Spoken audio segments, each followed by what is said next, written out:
CBI जांच से संवेदना को मिलेगा न्याय, क्योंकि सरकार ने सीबीआई जांच की अनुशंसा कर दी है। दूसरी खबर आपको समझाएंगे, संवेदना की मौत पर भी सियासत, क्योंकि पक्ष और विपक्ष इस मुद्दे पर आमने सामने है। तीसरी खबर होगी, आम बजट से आम जन को क्या उम्मीद है, क्योंकि कल बजट पेश होने वाला है। चौथी खबर होगी, बर्ड फ्लू की चपेट में बिहार, क्योंकि 2 जिलों में ऐसी खबरें सामने आई हैं जहां बर्ड फ्लू की पुष्टि हो गई है। लेकिन शुरुआत सबसे पहले जहानाबाद की नीट छात्रा संवेदना से जुड़े केस में न्यूज 18 की खबर पर मुहर लग गई है। इस केस की जांच अब सीबीआई करेगी। छात्रा की मौत मामले की गुत्थी सुलझाने के लिए सीएम नीतीश कुमार ने सीबीआई जांच की अनुशंसा कर दी है। हालांकि पीड़ित परिवार वालों का आरोप है कि केस की जांच पर जब इतने सवाल खड़े हो चुके हैं तो ऐसे में सीबीआई जांच से भी कुछ होने वाला नहीं है। उन्होंने न्यायिक जांच की मांग की है। ये रिपोर्ट देखिए, फिर खबर को समझिए।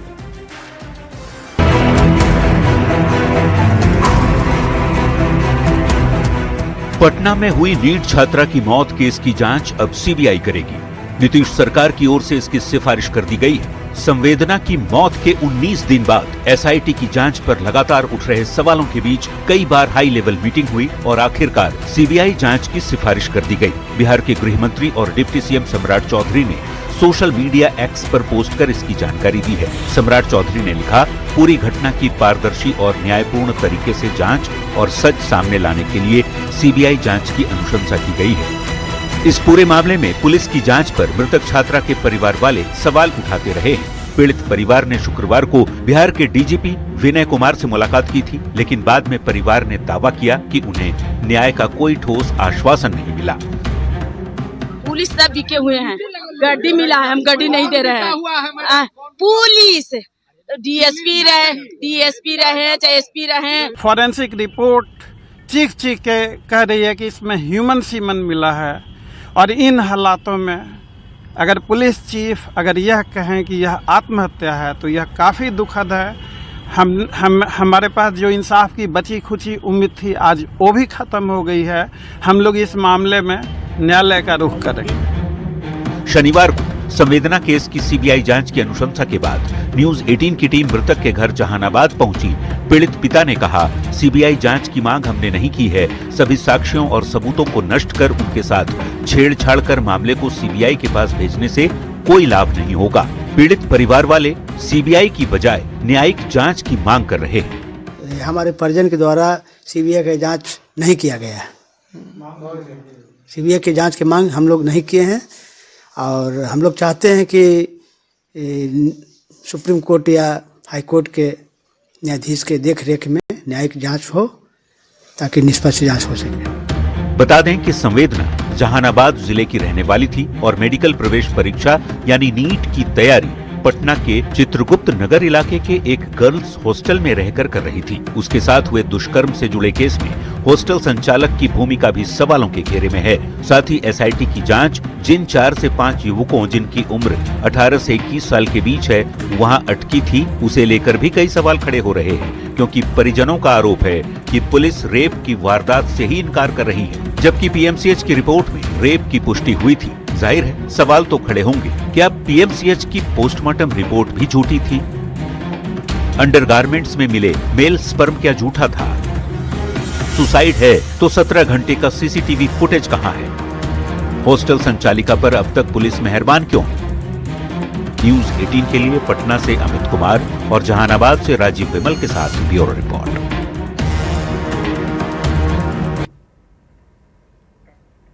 देखिए, पुलिस और एसआईटी की अब तक की जांच में कई ऐसे अनसुलझे पहलू हैं जिस पर सवाल खड़े हो रहे हैं, लेकिन अब यह मामला सीबीआई जा सकता है, ऐसी जानकारी है। अब आपको सीबीआई जांच की अनुशंसा की वजह समझाते हैं कि आखिर ऐसा क्यों हुआ। देखिए, पुलिस और एसआईटी ने 17 से ज्यादा दिनों तक इस मामले की जांच की। पटना से जहानाबाद तक संदिग्धों के सैंपल जुटाए गए। पुलिस से लेकर डॉक्टर तक से पूछताछ की गई।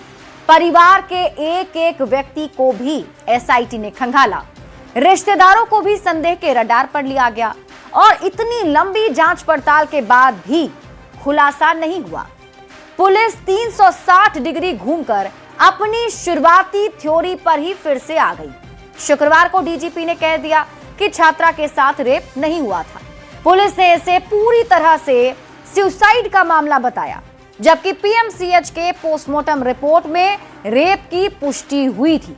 पुलिस के नकारे जाने पर संवेदना की मां का सब्र जवाब दे दिया। मां का आरोप है पुलिस पूरी तरह से बिक चुकी है। पूरा मामला उलझता हुआ देखकर मुख्यमंत्री ने हस्तक्षेप किया। निष्पक्ष और पारदर्शी जांच के लिए सीबीआई जांच की अनुशंसा सीएम नीतीश कुमार ने कर दी। संवेदना की मौत मामले को समझने के लिए अब आपको अब तक के पूरे घटनाक्रम को भी समझना पड़ेगा कि आखिर कब कब क्या हुआ। तो आइए आपको पूरी टाइमलाइन समझाते हैं। इसकी शुरुआत देखिए 5 जनवरी से होती है। 5 जनवरी को नीट की छात्रा अपने घर से हॉस्टल वापस लौटी थी। 6 जनवरी को रात में उसने खाना खाया और फिर वो अपने कमरे में चली गई। 7 जनवरी को 17 साल की छात्रा हॉस्टल में बेहोश मिली। 7 से 10 जनवरी तक इलाज के लिए हॉस्पिटल में भर्ती रही, लेकिन 11 जनवरी को इलाज के दौरान नीट की छात्रा संवेदना की मौत हो गई। इसके बाद 12 जनवरी को पोस्टमार्टम रिपोर्ट में सेक्सुअल असॉल्ट की पुष्टि नहीं हुई। यानी पहला जो पोस्टमार्टम रिपोर्ट आया उसमें सेक्सुअल असॉल्ट की पुष्टि नहीं की गई, लेकिन फिर 13 जनवरी को शव को कारगिल चौक पर रखकर परिजनों ने हंगामा किया और परिजनों ने दावा किया कि उनकी बेटी के साथ गलत हुआ है। 13 जनवरी की तारीख को पुलिस ने कार्रवाई करते हुए 6 नामजद और 150 अज्ञात लोगों पर केस दर्ज कर दिया। 13 जनवरी को पटना में शंभू हॉस्टल पर पथराव तोड़फोड़ हुए।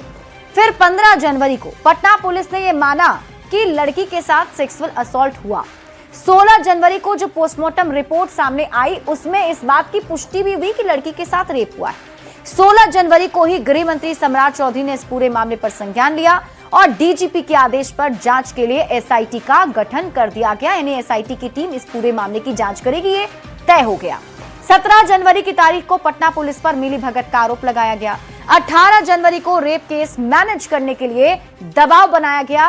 पिता ने ऐसी जानकारी दी। 20 जनवरी को एसआईटी की टीम एक बार फिर से हॉस्टल पहुंची और उसके बाद 21 जनवरी को एसआईटी की टीम ने जहानाबाद में 2 लड़कों से पूछताछ भी की। एफएसएल की टीम साक्ष्य की जांच के लिए भागलपुर गई। 22 जनवरी को क्या किसी नेता मंत्री के बेटा को बचा रही है पुलिस? पप्पू यादव ने यह सवाल उठाया। सांसद पप्पू यादव ने पुलिस पर हमला बोला। 22 जनवरी को एसआईटी जांच में छात्रा के कमरे से एंटी डिप्रेशन की एक दवा बरामद की गई, सूत्रों के हवाले से जानकारी है। फिर 24 जनवरी की तारीख को डीजीपी से पीड़ित परिवार की 8 मांग। पीड़ित परिवार ने डीजीपी से 8 मांगे की। 25 जनवरी को डिप्टी सीएम सम्राट चौधरी ने बड़े पुलिस अधिकारियों के साथ केस की समीक्षा भी की, पूरी जानकारी ली। 26 जनवरी को एफएसएल की टीम ने डीएनए सैंपल के लिए 15 लोगों की लिस्ट बनाई। 27 जनवरी को डीएनए सैंपल लेने वाले लोगों की लिस्ट एसआईटी ने बढ़ाकर 25 कर दी। मतलब 25 लोगों का डीएनए सैंपल अब तक लिया जा चुका है। इसके बाद 28 जनवरी को संवेदना केस में एसआईटी ने पॉस्को एक्ट जोड़ा। एफएसएल रिपोर्ट में स्पर्म मिलने की पुष्टि हो गई। 29 जनवरी को एसआईटी ने 5 संदिग्ध को हिरासत में लिया, जिससे कड़ी पूछताछ की गई। और फिर 30 जनवरी को सीआईडी, एफएसएल और एसआईटी की पड़ताल जारी रही। जांच के दायरे में 18 से 21 साल के 4 से 5 संदिग्ध युवक रहे। 30 जनवरी को ही गृह मंत्री सम्राट चौधरी के आवास पर आईजी, एसएसपी समेत तमाम अधिकारियों के साथ समीक्षा बैठक हुई। डीजीपी आवास पर भी मृतक के परिजनों की मौजूदगी में समीक्षा बैठक हुई। और 31 जनवरी को नीतीश सरकार ने संवेदना केस की सीबीआई जांच की अनुशंसा की, ताकि पारदर्शी तरीके से जांच हो सके। अब डीजीपी से संवेदना के घर वालों ने जो 8 मांगे की थी वो क्या थी, वो आपको बताते हैं। उनकी तरफ से कहा गया, पहली मांग थी 5 से 6 जनवरी तक के सीसीटीवी फुटेज की एफएसएल जांच हो जाए। दूसरी मांग उनकी है हॉस्टल और मेस पंजी के मुताबिक मौजूद छात्राओं का विवरण दिया जाए। तीसरी मांग छात्राओं के बयान, उनके मोबाइल की सीडीआर की जांच हो। चौथी मांग की गई है मनीष रंजन के पिछले दरवाजे की सीसीटीवी फुटेज की जांच की जाए।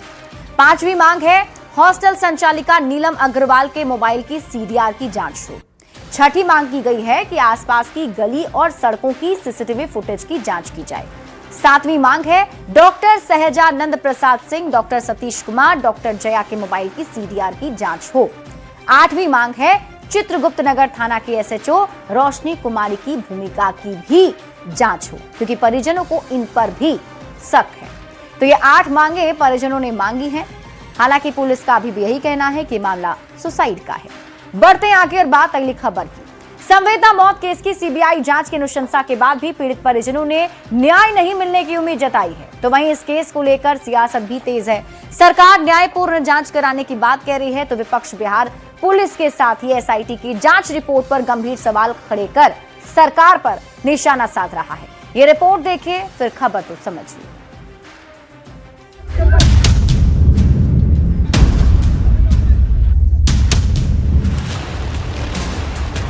नीट छात्रा की मौत की सीबीआई जांच की अनुशंसा के साथ ही बिहार में इस पर सियासत तेज है। सरकार घटना की पारदर्शी और न्यायपूर्ण तरीके से जांच कराने और सच सामने लाने की बात कर रही है। और आज कल डीजीपी साहब से हमारी बात हुई, गृह मंत्री जी से बात हुआ। उन दोनों से हमको जानकारी मिली कि उसके परिवार के लोग संतुष्ट नहीं है, तो हम लोगों ने डिसीजन लिया कि सीबीआई से जांच करा दी जाए और भारत सरकार ने भी इसे स्वीकार किया है। तो विपक्ष सरकार सवाल पूछने के साथ ही कटाक्ष कर रहा है। नेता प्रतिपक्ष तेजस्वी यादव ने सोशल मीडिया एक्स पर पोस्ट कर लिखा, लग रहा है कि प्रशासनिक ढांचा फेल है, पुलिस अयोग्य और अनप्रोफेशनल है, पुलिस रेप और हत्या की केस नहीं सुलझा सकती, पुलिस से ज्यादा बड़बोले एनडीए के नेता हैं। वहीं पूर्णिया के सांसद पप्पू यादव ने गंभीर आरोप लगाते हुए कहा कि उन्हें आशंका है कि पुलिस पीड़िता के परिवार को या तो मार सकती है या फिर किसी झूठे मुकदमे में फंसा सकती है। एक माँ को बुरे भद्दे गाली देना और घेर करके कि चलो बड़े नेता के पास, यह कौन सा लॉ और कानून है? पीड़ित परिजन इस केस में न्याय की उम्मीद नहीं मिलने की बात कह रहे हैं, तो विपक्ष लगातार सरकार को घेर रहा है। ऐसे में नीट छात्रा संवेदना की मौत को लेकर सियासी बवाल जारी है। न्यूज़ 18 के लिए पूर्णिया से कुमार प्रवीण, दरभंगा से विपिन के साथ पटना से अमित कुमार की रिपोर्ट। तो नीट छात्रा संवेदना की मौत पर अब बिहार का सियासी पारा गरमाया हुआ है। संवेदना की मौत पर तेज सियासत के मायने अब आपको समझाते हैं। देखिए, छात्रा की मौत के 19 दिन बाद बिहार सरकार ने सीबीआई जांच की अनुशंसा कर दी है। अनुशंसा के बाद भी पीड़ित परिजनों को न्याय की उम्मीद नहीं है। पीड़ित परिजनों का कहना है कि उन्हें न्याय नहीं मिलेगा। सरकार न्यायपूर्ण जांच कराने, सच को सामने लाने की बात कह रही है, तो विपक्ष बिहार पुलिस के साथ ही एसआईटी की जांच पर भी गंभीर सवाल खड़े कर रहा है। नेता प्रतिपक्ष तेजस्वी यादव ने सोशल मीडिया साइट एक्स के जरिए सरकार को घेरा। उन्होंने लिखा कि पूरा प्रशासनिक तंत्र, तेजस्वी यादव ने बताया कि पूरा प्रशासनिक तंत्र जो है वो फेल है। बिहार पुलिस को अयोग्य और अनप्रोफेशनल उन्होंने बताया। तो साथ ही पूर्णिया सांसद पप्पू यादव ने पीड़ित परिवार को झूठे केस में फंसाने की बात कही। पीड़ित परिजनों को पुलिस जान से मार सकती है, ऐसा गंभीर आरोप भी पूर्णिया सांसद पप्पू यादव ने लगाया। परिजनों के आरोपों को विपक्ष ने ढाल बनाया और इसी के जरिए हमला सरकार पर किया जा रहा है। हालांकि एक दूसरे पर वार पलटवार जरूर जारी है, लेकिन देखना होगा कि कब तक सीबीआई की टीम इस पूरे मामले का खुलासा कर सकती है। बढ़ते आगे और बात अगली खबर की। कल 1 फरवरी है, यानी वो दिन जब देश का आम बजट पेश होगा और खुलेगा जनता की उम्मीदों का पिटारा। पेश होगा देश की लेखा जोखा और विकास का रोड मैप। हर बार की तरह इस बार भी हर वर्ग इस बजट से उम्मीदें लगाए बैठा है। वैसे सूत्र बता रहे हैं कि इस बार का आम बजट 75 साल में देश का सबसे अलग बजट होगा। ये रिपोर्ट देखिए, फिर खबर तो समझिए।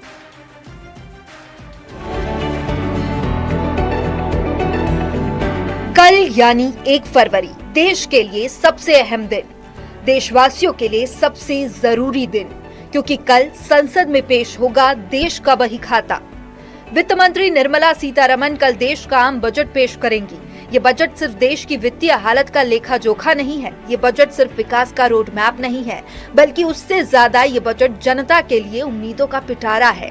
मिडिल क्लास से लेकर व्यापारियों और उद्योगपतियों तक, किसानों से लेकर युवा और महिलाओं तक, सर्विस सेक्टर से लेकर मैन्युफैक्चरिंग सेक्टर तक, हेल्थ सेक्टर से लेकर रियल एस्टेट तक, हर वर्ग हर सेक्टर को हर बार बजट से उम्मीदें रहती है और इस बार भी अरमान परवान पर हैं। इनकम टैक्स से जुड़े फैसलों पर सबकी नजर है। मिडिल क्लास को टैक्स स्लैब से राहत की उम्मीद है। मिडिल क्लास स्टैंडर्ड डिडक्शन में बढ़ोतरी की उम्मीद जता रहा है। बजट से पहले हर किसी की अपनी अपनी उम्मीदें, अपनी अपनी आस है।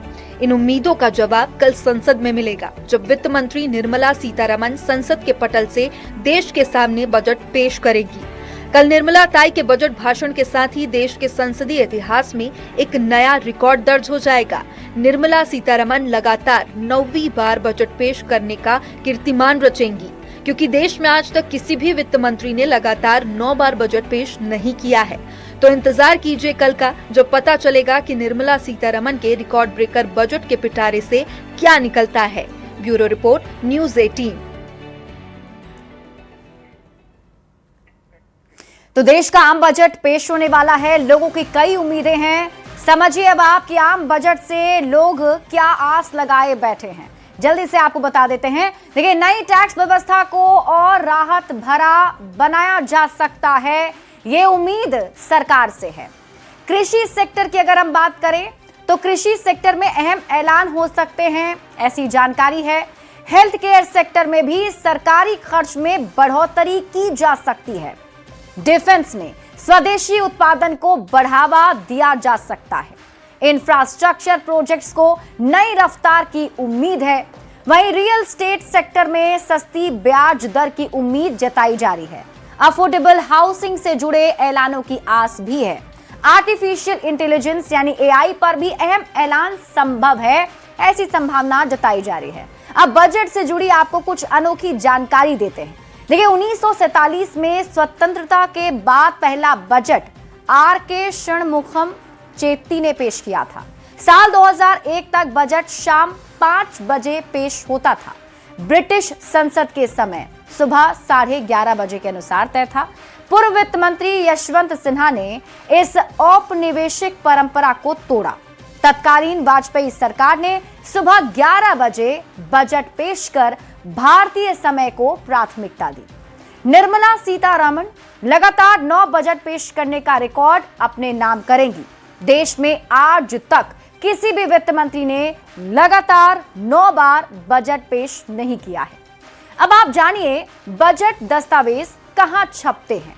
तो बजट के दस्तावेज राष्ट्रपति भवन में प्रिंट होते थे। 1950 में प्रिंटिंग के दौरान बजट लीक हो गया। इसके बाद मिंटो रोड स्थित सरकारी प्रेस में प्रिंटिंग होने लगी और बाद में सुरक्षा और गोपनीयता बढ़ाने की जरूरत महसूस हुई। इसीलिए 1980 में प्रिंटिंग नॉर्थ ब्लॉक के बेसमेंट में स्थायी रूप से कर दी गई और तब से लेकर आज तक बजट दस्तावेज नॉर्थ ब्लॉक में ही छपते हैं।